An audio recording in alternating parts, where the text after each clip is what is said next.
사도들이 백성에게 말할 때 제사장들과 성전 맡은 자와 사두개인들이 이르러 예수 안에 죽은 자의 부활이 있다고 백성을 가르치고 전함을 싫어하여 그들을 잡음에 날이 이미 저물었으므로 이튿날까지 가두었으나 말씀을 들은 사람 중에 믿는 자가 많으니 남자의 수가 약 5천이나 되었더라.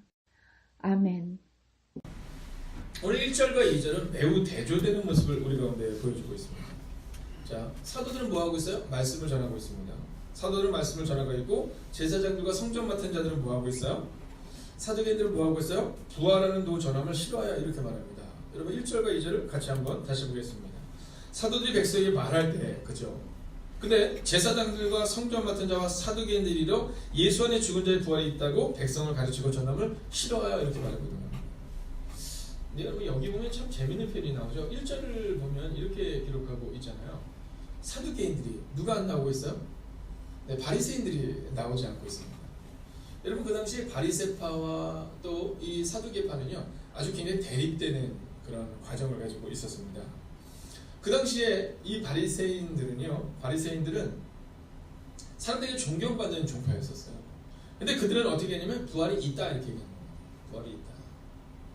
자, 그래서 오늘 베드로가 부활이 있다 이렇게 얘기할 때 바리새인들이 침묵하고 있는 겁니다. 재미있죠?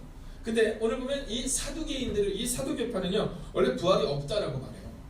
그렇기 때문에 오늘 부활이 있다라고 말하는 베드로의 말에 극렬하게 반응하는 것이 바로 이 사두개파였습니다. 즉 사두개파는 오늘 여기서 가장 중요한 것은 부활에 대한 것을 이야기하고 있는 거고요. 그리고 성전 맡은 자들과 제사장들은 예수에 대한 얘기를 하기 싫은 겁니다. 그냥 교회로 와야 되는데 예수께로 가는 거죠. 그 당시로 말하면 회당에 가야 되는데 예수께로 가는 게 싫었다라는 겁니다. 자, 이 정도는 가볍게 알고 있어야 우리 행복의 강의 성도님이라고 생각합니다. 그래서 바리새파와 사두개파와 종종 대립되는 모습이 성경에 나오는데 그 이유는 단순하게 명료합니다. 바리새파는 부활이 있다. 사두개파는 부활이 없다. 자, 이것은 사도행전에서도 우리가 한 번 더 보게 되겠죠.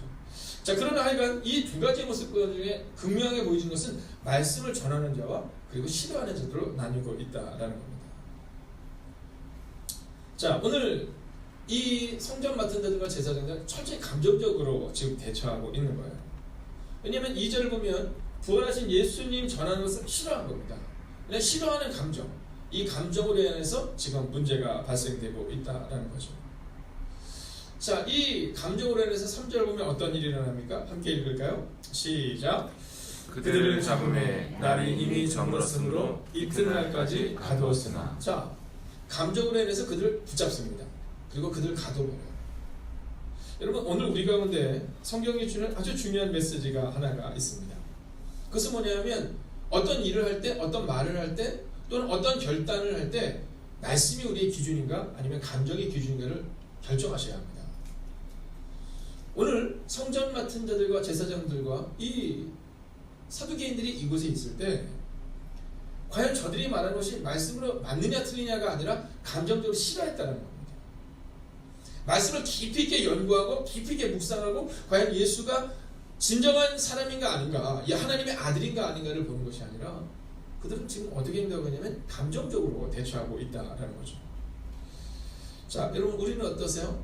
우리도 한번 볼까요? 우리가 우리 자녀들한테 얘기할 때 어떠세요? 감정적으로 대처할 때가 많으세요? 아니면 말씀으로 해석할 때가 많으세요? 우리가 신앙생활 하다 보면 우리가 잡히는 경우가 가둠을 당하는 경우가 종종 있다는 사실을 기억하셔야 돼요. 근데 그때 우리도 이렇게 감정적으로 반응하는 것이 아니라 그럼 어떻게 반응해야 하냐라는 겁니다. 여러분 성경은 늘 일관성을 가지고 있거든요. 근데 감옥에 갇힌 사람들의 모습을 종종 보여주고 있는데요. 우리가 작년에 보았던 요셉, 여러분 17세에 노예를 팔려가서 20대 혈기왕성한 때 감옥에 갇히죠. 근데 그때 그의 감정이 어땠을까 한번 생각해 보자는 겁니다. 여러분 죄가 없잖아요. 죄가 없잖아요. 감옥에서도요 제일 흉악범이라고 얘기하는 게 성폭행범이라는 거예요. 근데 지금 요셉의 죄명이 그거예요.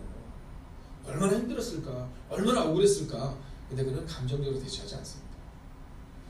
자, 우리가 이제 앞으로 수계오면에 보게 되겠지만 바울과 실라라는 사람이 감옥에 갇혀요. 감옥에 갇힌 데 이유가 단순하고 명료합니다. 예수님을 전해서 감옥에 갇혀요. 옳은 일을 해서 감옥에 갇혀요. 근데 그때 그들이 감정적으로 어땠을까라는 겁니다. 저는 이번 3월 3일 날 저희가 임원 세미나를 하게 됩니다. 임원 세미나 하게 되는데, 임원 세미나 하면 이제 사실은 교회에서는요, 이 권사님들은 우리가 한번 권사로 임명을 받으면 그러면 계속 가지만 집사님들은 매년마다 사실 임명을 받게 되어 있어요. 그래서 우리가 집사라고 부를 때 그냥 집사라고 부르지만 교회에서 임명받은 집사가 있고 그냥 집사가 있는 겁니다. 부르기는 집사라고 부르지만 사실은 당회라든가 할 때 저희는 아직 투표를 하지 않았지만 투표권이 없죠. 왜냐하면 이 임원 세미나를 통해서 우리가 다시 한번 우리의 감정을 점검해야 하거든요. 자, 우리 문제가 있을 때 자꾸만 문제가 발생되고 그리고 그것이 드러나는 이유는 뭐냐면 감정적으로 행동하기 때문에. 자, 오늘 바울과 실라가 그곳에 딱 갇혔을 때 그들의 감정이 어땠을까 한번 생각해 보라는 거죠. 우리 같으면 어떻게 반응할까? 분명히 옳은 일을 했는데 내가 장로로서, 내가 권사로서, 내가 집사로서 분명히 옳은 일을 했는데 교회 내에서 이것이 받아들이지 않을 때 우리는 어떻게 대처하냐는 거예요. 대부분은 이것을 감정적으로 대처하는 경우가 참 많죠. 근데 성경은 우리 가운데 뭐라고 말하냐면 감정적으로 대처하지 말고 말씀을 붙들어야 한다, 이렇게 말하고 있다는 거예요. 어떤 상황 가운데 있을 때 우리가 원치 않는 상황, 감옥에 갇히기도 하는 것처럼 여러분 어려운 상황이 우리 가운데 있을 수 있죠. 오해를 받을 수도 있어요. 그러나 그때에도 그 이튿날까지 가두었지만 오늘 성경을 자세히 보면 바울과 실라가 감옥에 갇혔을 때 찬양했다고 말하잖아요. 기도했다고 말하잖아요. 오늘 베드로와 요한도 감옥에 갇혔지만 어떤 감정의 요동도 보이지 않는 장면을 우리가 보여주고 있어요. 여러분, 저는 오늘 여러분에게 믿음으로 선포합니다.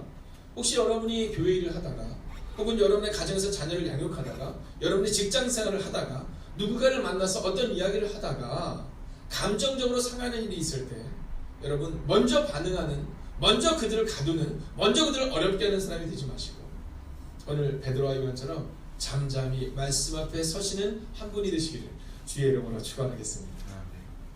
자, 이것이 바로 감정과 말씀이죠. 자, 그러나 오늘 이 베드로와 요한은요, 이 제사장들과 바리새인들, 사두개인들, 그 당시에 성전 맡은 자들, 이 모든 사람들이 예수님을 싫어했지만 그리고 감정적으로 대했지만 그러나 그 감정을 넘어서는 놀라운 사건이 발생됩니다. 그러면 4절을 같이 한번 읽어볼까요? 함께 있습니다. 시작. 말씀을 들은 사람 중에 믿는 자가 많으니 남자의 수가 약 5천이나 되었더라. 아멘. 그러면 이 공간이 참 좋아요. 참 좋은데 그 중에 하나가 뭐냐면 이 위에 있는 이 텍스가 뭐냐면 흡음 텍스라고 부릅니다. 네, 이 흡음 텍스로서 이게 이렇게 소리를 쫙 알아들이는 거예요.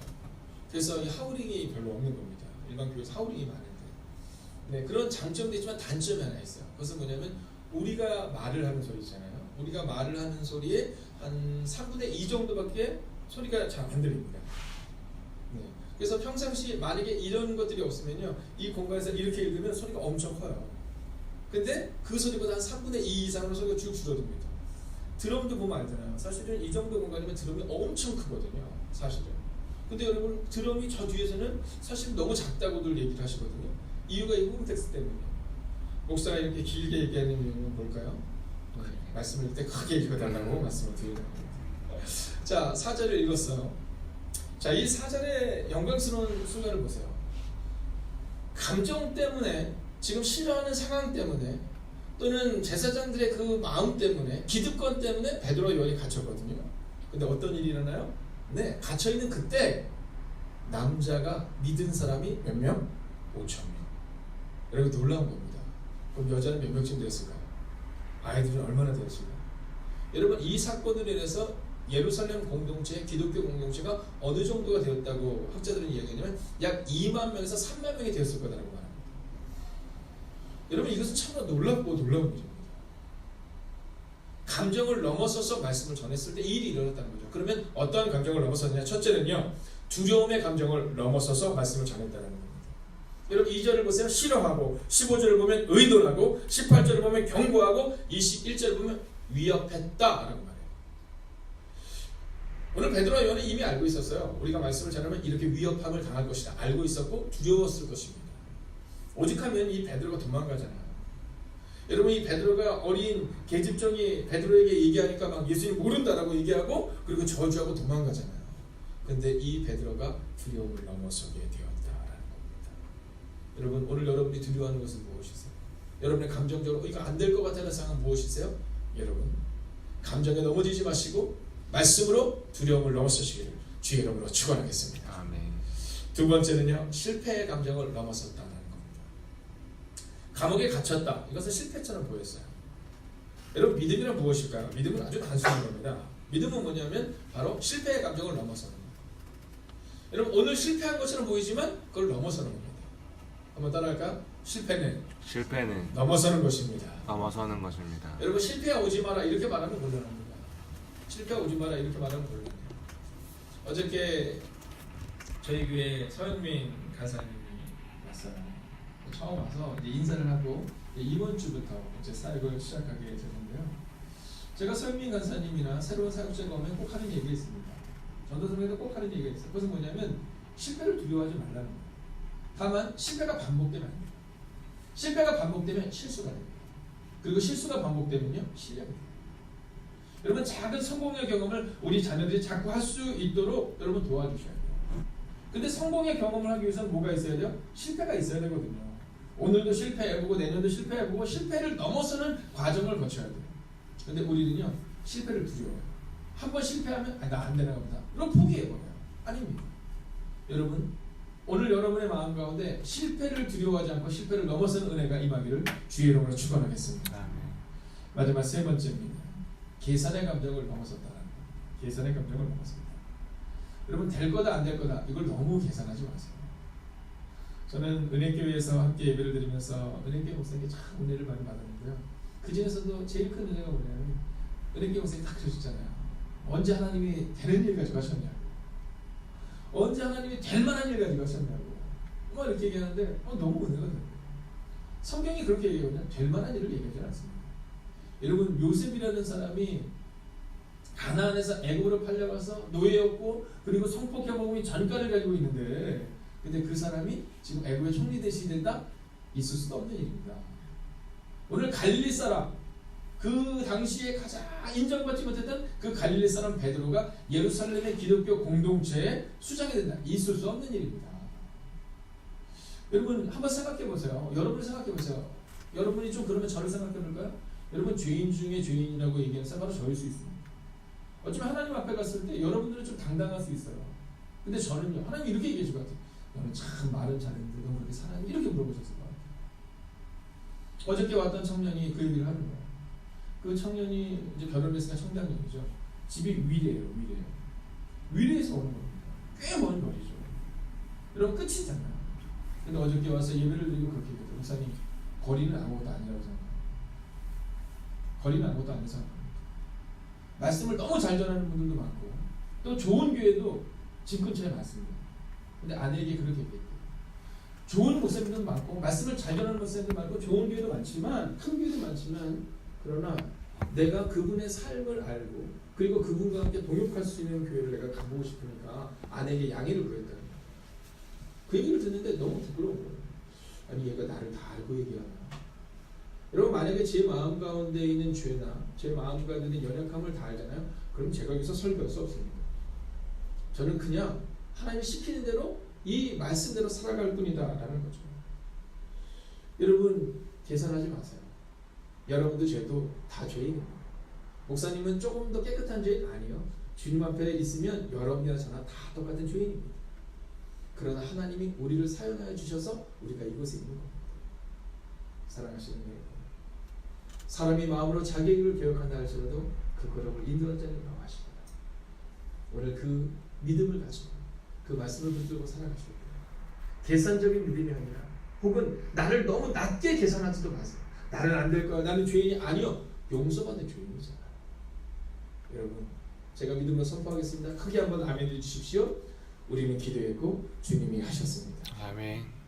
우리가 계산했고 주님이 하셨다가 아니라 우리는 기도했고 주님이 하셨다. 그 믿음의 고백이 여러분과 저의 삶 가운데 넘쳐나기를 그리고 우리 교회의 가장 중요한 기본이 되기를 주의 이름으로 축원하겠습니다.